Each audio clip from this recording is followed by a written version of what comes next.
کپڑے بھی اتار پھینکے اور کھانا کھانا بھی چھوڑ دیا. کسی نے ترک کلام، کسی نے اس دیواجی زندگی ترک کر دی، کسی نے غار و کوہ کو جا کے اختیار کر دیا اور کہا کہ میں اس سے اللہ کا قرب حاصل کروں گا، کسی نے 1.25 من لوہا پہن لیا کہ اس مشقت سے میں اپنے نفس کو مار رہا ہوں اور میں اللہ کو اس طرح راضی کر لوں گا.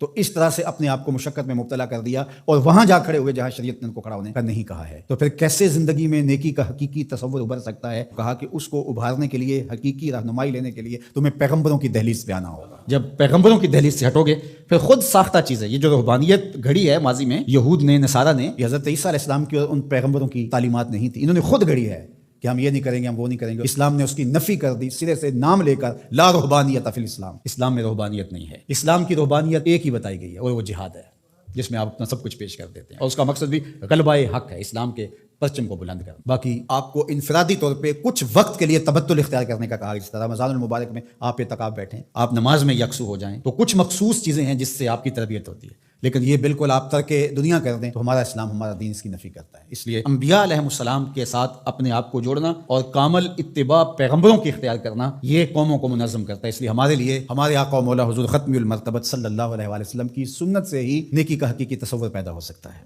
خلاف پیمبر کسے را گزید، ہرگز نخواہت بمنزل رسید. سعدی شیرازی فرماتے ہیں حضور کے بتائے ہوئے طریقے سے ہٹ کر کے اگر کسی نے کوئی طریقہ اختیار کیا وہ منزل کے قریب پھٹک بھی نہیں سکتا ہے. منزل نصیب ہوگی تو حضور کے قدموں سے نصیب ہوگی. اس لیے النبیین، نبیوں پر ایمان لانا یہ بر ہے. وآت المال علی حبہ ذوی القربى والیتامى والمساکین وابن السبیل والسائلین وفی الرقاب. اور اپنا مال اس مال کی محبت کے باوصف دینا. ایک تو ہے کہ مال کی محبت نہیں ہے اس کو دینا، یعنی وہ مال جو آپ کے اوپر بوجھ بنا ہوا ہے، گھر پڑا یہ کھانا خراب ہو رہا ہے تو بیوی بھی بار بار کہتی ہے اس کو کہیں ٹھکانے لگاؤ یا باہر پھینکاؤ یا کسی کے منہ میں پڑ جائے، تو وہ اگر اٹھا کر آپ کسی گلی میں گزرتے فقیر کو دے دیتے ہیں تو آپ اس کو نیکی سمجھتے ہیں. خود سمجھو ذرا کیا یہ نیکی ہے؟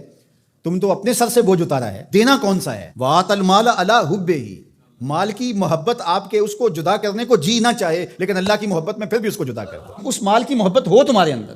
اللہ اکبر، یہ ہے نیکی. اللہ تعالیٰ نے ارشاد فرمایا، یہ 4 پارے کا ابتدائیہ ہے، لن تنالوا البر حتی تنفقوا مما تحبون.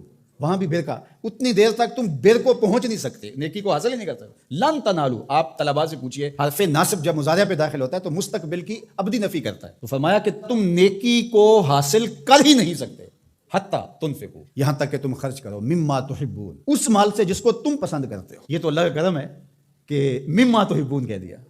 اگر اللہ کہتا اس سارے مال کو خرچ کرو تو مشکل بن جاتی. کہا جس کو پسند کرتے ہو اس سے خرچ کرو. یعنی تم نے پھل توڑا ہے تو اس کی ہے یہ ایکسپورٹ کوالٹی بنائی ہے، یہ اپنے لیے گھر کے لیے رکھا ہے، اور یہ سڑا پھڑا داغی یہ ایک سائڈ پہ رکھ دیا ہے. تو اب اللہ کی راہ میں تم اگر دینا چاہتے ہو تو اس سے دو جس کو تم خود پسند کرتے ہو. یہ گلا سڑا تم اپنے گھر نہیں لے جانا چاہتے، یہ تم سستے داموں بیچو گے یا پھینک دو گے. تو تم نے کہا چلو اس کو پھینکنا کیا ہے، یہ غریبوں میں بانٹ دیتے ہیں، تو تم نے وہ غریبوں میں دے دیا. تو نیکی کی حقیقت کو تم نہیں پہنچ سکتے جب تک اس سے نہ خرچ کرو جو تم خود پسند کرتے. مما تحبون، جس کو تم خود پسند کرتے ہو.